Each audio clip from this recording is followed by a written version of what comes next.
LBH Jakarta menilai penanganan banjir di DKI Jakarta belum mengakar pada beberapa penyebab banjir. Lembaga Bantuan Hukum DKI Jakarta memberi rapor merah pada Gubernur DKI Jakarta Anies Baswedan yang dinilai gagal memimpin Jakarta selama 4 tahun masa kepemimpinannya. Di antaranya Anies dinilai gagal dalam menangani banjir Jakarta dan masalah penggusuran permukiman warga. Namun hal tersebut dibantah dengan fakta. Anies telah menetapkan 4 langkah pengendalian banjir dan abrasi yang tertuang pada RPJMD 2017 sampai 2022. Misalnya, pembangunan tanggul laut dan muara sungai, pembangunan waduk atau naturalisasi dan normalisasi sungai, perbaikan tata kelola air, serta pembangunan integrated tunnel atau multipurpose tunnel.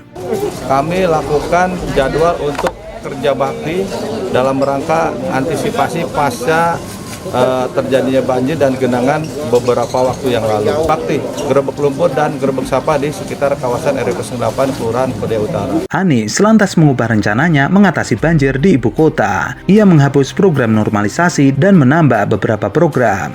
Ada juga rencana yang tetap, yakni naturalisasi, pembangunan tanggul laut, dan perbaikan tata kelola air. Dalam draft perubahan RPJMD, pengendalian banjir dan abrasi menjadi salah satu program pengelolaan sumber daya air. Anies memutuskan 6 cara penuntasan banjir secara jangka pendek, menengah, dan panjang. Seperti pembangunan dan revitalisasi prasarana sumber daya air dengan konsep naturalisasi. Ada juga pembangunan sumber resapan atau drainase vertikal, juga merevitalisasi waduk dan danau-danau di ibu kota. Lalu langkah ke depan adalah kita satu menuntaskan apa yang menjadi proyek hari ini, yaitu pembangunan waduk di Ciawi dan Sukamahi. Kemudian yang kedua, kita Dinas SDA sedang dalam proses pencarian tempat-tempat baru untuk pembangunan waduk-waduk, kolam-kolam retensi. Hingga Februari 2021, Jakarta sudah memiliki 4.000 titik sumur resapan dari total kebutuhan, sebanyak 1,8 juta titik di seluruh Jakarta, kecuali di Jakarta Utara dan Kepulauan Seribu. Langkah lainnya adalah peningkatan dan revitalisasi kanal untuk mengelola kelebihan air pada musim hujan yang dilakukan pada kawasan lowland area. Dan langkah keempat, pembangunan dan revitalisasi sistem polder. Pemerintah DKI berencana membangun 47 sistem polder seluas 20.000 hektar.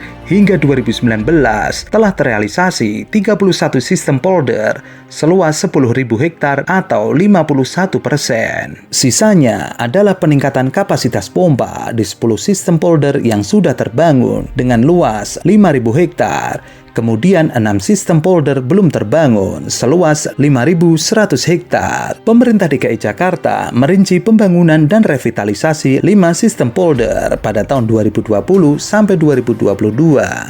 Tidak hanya itu, pemerintah DKI Jakarta juga mengupayakan air hujan ditahan sementara pada tampungan air sebelum melintas dan dialirkan ke drainase.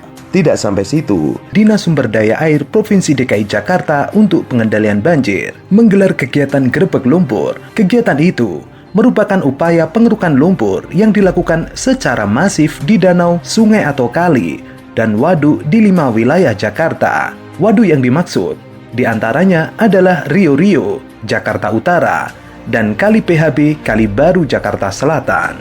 Gerebek lumpur dilakukan mulai dari skala mikro, yakni dikerjakan oleh Satgas, hingga melibatkan gotong royong yang dilakukan warga. Salah satu cara yang digunakan adalah mengerahkan alat berat hingga 3 kali lipat dari kapasitas biasa. Berbagai upaya yang dilakukan, program pengendalian banjir itu diantaranya adalah kita meningkatkan jumlah tampungan air dengan memperlebar kali, sungai, juga memperdalam daripada kali, sungai, embung, waduk, apalagi situ, semua kita upayakan.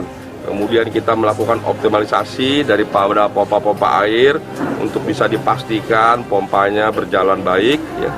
Tidak hanya di musim hujan atau banjir, tapi di hari-hari seperti sekarang juga dilakukan upaya dalam rangka mengatur mengendalikan air. Kemudian yang ketiga yang dilakukan juga melakukan pengerukan tadi di semua tempat. Kemudian juga kita melakukan membuat terobosan-terobosan dengan codetan-codetan. Banyak sekali di periode ini kita membuat codetan-codetan mulai yang besar, codetan Ciliwung, sampai dengan codetan yang kecil kita lakukan. Grebek lumpur juga melibatkan seluruh sudin bidang unit terkait. Ada sekitar 8.000 personel pasukan biru dikerahkan. Di dalamnya terdapat 4.336 PKLG dan 205 operator armada dump truck dan sejumlah alat berat berbagai tipe. Supaya sungai-sungai, danau, situ, dan tempat-tempat lain penampungan air bisa menampung lebih banyak lagi air.